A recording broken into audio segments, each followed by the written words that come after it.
suri tauladan yang harus kita tiru, suri tauladan yang harus kita gugu, suri tauladan yang harus kita betul-betul cermati kehidupannya, agar kita bisa betul-betul memaknai kehidupan yang kita jalani sebagaimana kisah-kisah yang telah Allah Subhanahu wa taala ceritakan di dalam Al-Qur'an. Kisah Nabiullah Ibrahim alaihissalam penuh dengan qudwah hasanah, suri tauladan yang harus kita tiru. Bagaimana Ibrahim muda, dengan semangatnya, dengan lantangnya, dengan perkasanya, berani menghadapi Raja Namrud kala itu.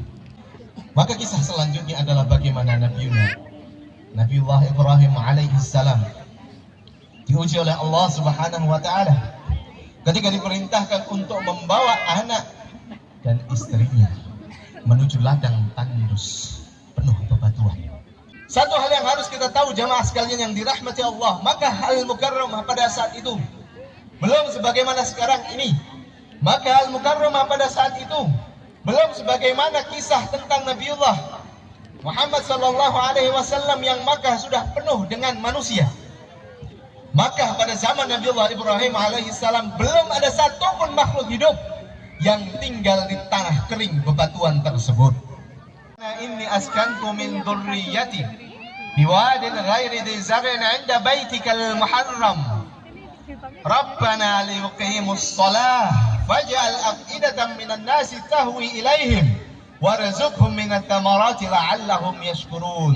Ya Allah, ya Tuhan kami, aku tinggalkan anak dan keturunan kami biwadin ghairi dzi zar'in, di tanah kering penuh bebatuan, 'inda baitikal muharram, di sisi rumahmu yang mulia. Maka mari kita simak jamaah sekalian yang dirahmati Allah, apa yang diwasiatkan oleh Nabiullah Ibrahim kepada anak dan istrinya yang dimintakan kepada Allah Subhanahu wa taala. Rabbana liyuqimus shalah. Ya Allah, ya Tuhan kami, izinkan anak-anak kami selalu menunaikan salat, mendirikan salat. Maka jemaah sekalian yang dirahmati Allah, ternyata yang disinggung pertama kali oleh Nabiullah Ibrahim alaihissalam bukan tentang rizki. Kenapa bukan tentang rizki? Karena rizki yang mengatur adalah Allah Subhanahu wa ta'ala. Rizki yang memberikan adalah Allah Subhanahu wa ta'ala. Maka ketika kita bisa menunaikan tanggung jawab dan kewajiban yang Allah Subhanahu wa ta'ala telah bebankan, urusan-urusan yang lain kita pasrahkan kepada Allah Subhanahu wa ta'ala. Maka mari kita simak kembali apa yang didoakan oleh Nabiullah Ibrahim alaihissalam. Rabbana liyuqimus shalah waj'al af'idatan minan nasi tahwi ilaihim.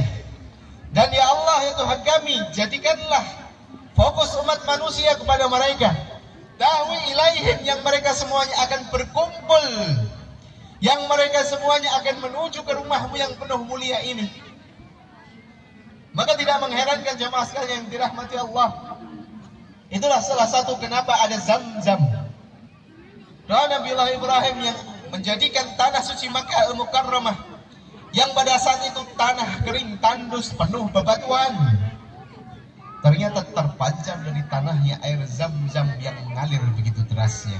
Apa yang dilanjutkan dari doa Nabiullah Ibrahim alaihissalam? Nabiullah Ibrahim melanjutkan warzuqhum minat thamarati la'allahum yashkurun. Barulah Nabi Ibrahim berdoa agar anak dan keturunannya dicukupi rezekinya.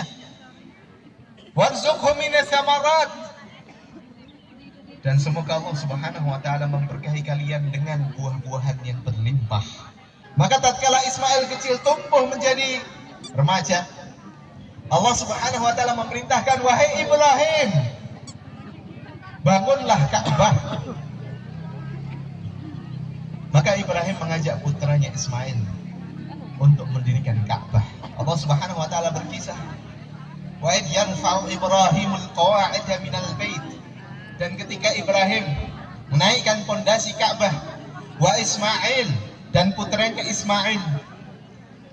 Apa yang dikatakan oleh Nabiullah Ibrahim alaihissalam selesai membangun Ka'bah? Rabbana taqabbal minna innaka antas sami'ul alim. Allah Subhanahu wa ta'ala abadikan di dalam surat Al-Baqarah ayat 127.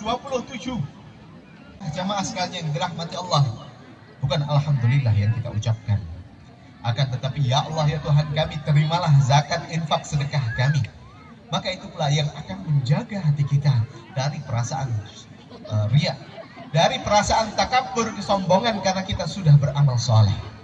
Maka jamaah sekalian yang dirahmati Allah, ini adalah kisah perjalanan Nabiullah Ibrahim alaihi salam yang luar biasa, yang harus kita tiru, yang harus kita guguh, yang harus kita betul-betul praktekkan di dalam keseharian kita. Dengan setiap perintah yang Allah Subhanahu wa taala berikan, sami'na wa ata'na. Dengan setiap tanggung jawab yang Allah bebankan, kita melaksanakan dengan penuh tanggung jawab, karena itu adalah karakter pribadi seorang yang beriman kepada Allah dan Rasulnya.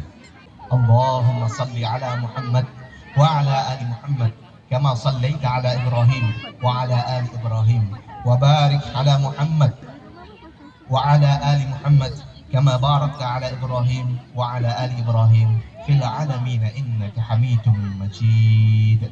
Alhamdulillahi rabbil alamin, hamdan syakirin, hamdan na'imin, hamdan yuwafi ni'amahu wa yukafi mazidah. Ya Rabbana lakal hamd kama yanbaghi li jalali wajhikal karim wa 'azimi sultanik. Allahumma ighfir lil muslimina wal muslimat wal mu'minina wal mu'minat al ahya'i minhum wal amwat innaka sami'un qaribun mujibud da'wat ya qadiyal hajat. Allahumma arinal haqqa haqqan warzuqna ittiba'ah wa arinal batila batila warzuqna ijtinabah. Allahumma man ahyaytahu minna فأحيه على الإسلام ومن توفيته منا فتوفاه على الإيمان. ربنا ظلمنا أنفسنا وإن لم تغفر لنا وترحمنا لنكونن من الخاسرين. ربنا هب لنا من أزواجنا وذرياتنا قرة أعين واجعلنا للمتقين إماما. اللهم إنا نسألك سلامة في الدين وعافية في الجسد وزيادة في العلم وبركة في الرزق وتوبة قبل الموت ورحمة عند الموت ومغفرة بعد الموت.